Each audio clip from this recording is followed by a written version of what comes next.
throw back a little bit where I would read something and place the thought in your minds before we go forward here. So, cognitive dissonance. I'm looking at Psychology Today. It says cognitive dissonance is a term for the state of discomfort felt when two or more modes of thought contradict each other.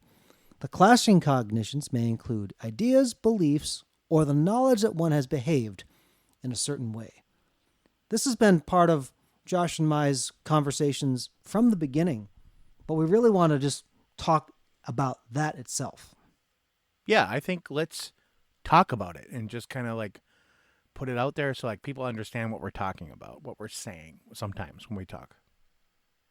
So launch out onto the loop with us as we discuss this today on Curiosity Continuum.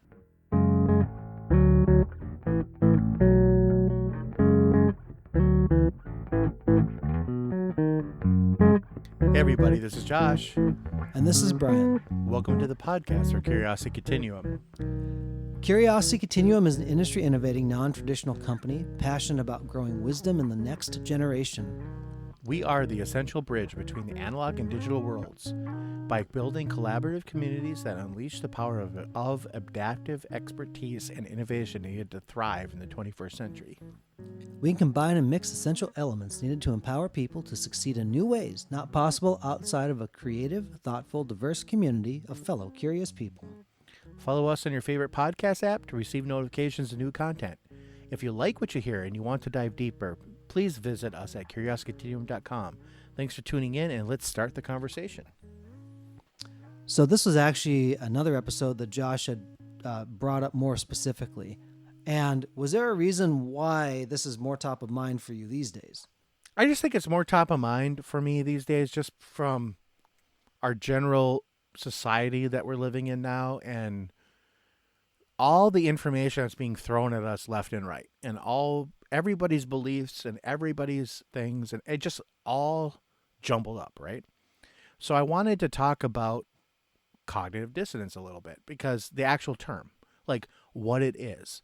It's almost like if you're talking to someone that has a belief or an idea, like Brian said, that maybe isn't, it might be right, it might be wrong, but you want to, like, you're challenging that idea. So you're like trying to have a discussion with them, right?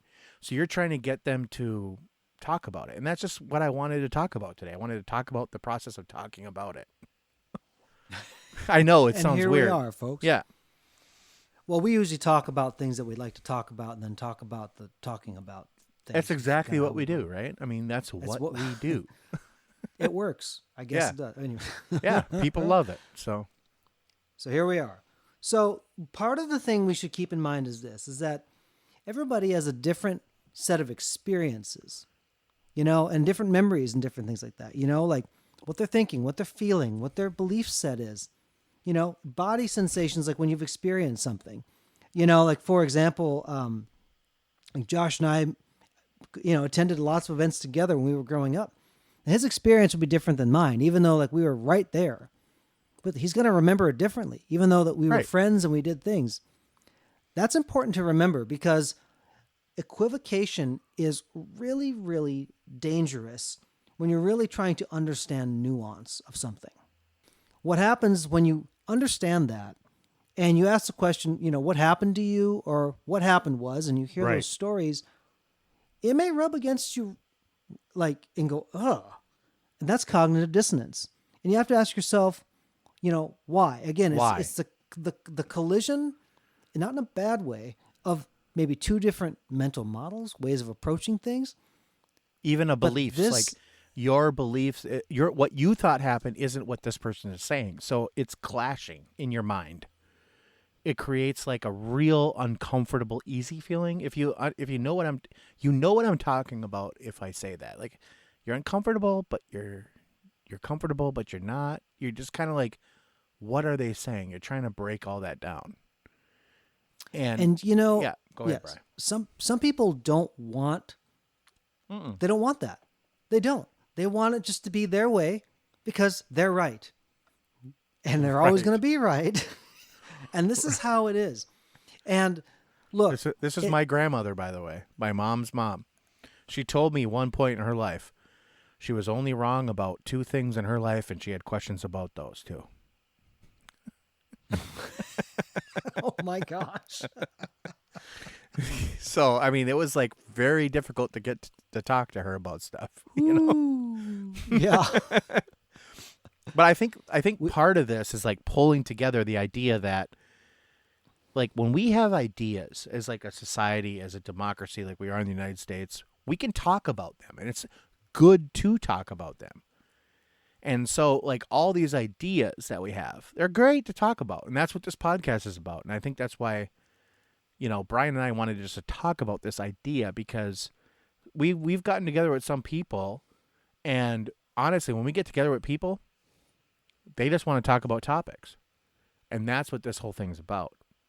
It's not about changing your frame of mind. It is about opening your mind to other ideas that maybe aren't what you believe or you know to be true. And so that's we what try to do cognitive it distance is. on this podcast that we've done, and things that we've done in live events.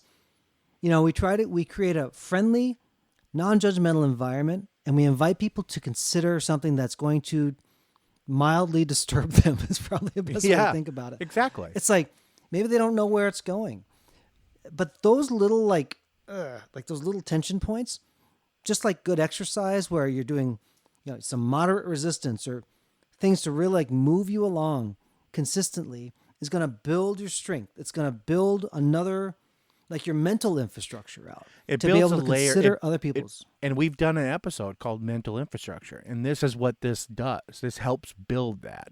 So if you find yourself, I think honestly too, it's like also training yourself not to be viscerally like against something. And when I say that, I mean like when somebody throws an idea at you, even if your like instinct is just to like recoil and like total disgust, like I think that you should not always project that. You should be like, okay, and maybe find out more what that person's saying. Because sometimes people are just bad at describing stuff. And they might say something to you and you're like, oh, I'm just shutting this down right now. But if you actually talk to them and they're like, you know what, this is actually what I'm talking about. And you're like, you know what, that's like 99% ain't bad. I might agree with that like 95% of the way. So then let's have a conversation on the other 5%. I think that's Sometimes just what we're losing, right, Bri? You are, because you want to judge the deliverer of that message often. Mm-hmm. You want to make sure that, oh, I know how you're going to be. And then you solve the equation before you've even heard the problem set up. You know what I'm saying? Exactly. Yeah. But we all are guilty of that, because we all have to be in a mode of curiosity. Curiosity continuum, people. Yep. To be able to just engage in that. Now, look, here's the deal. I recommend everybody to have a good counselor to go talk to from time to time. Oh, yeah. Josh and I both Therapy advocate for that. is what you need. It's what's for dinner. It's for you. Yeah. Yeah. If you're not in therapy, you need to be in therapy. Yes. We all got stuff. Or yeah.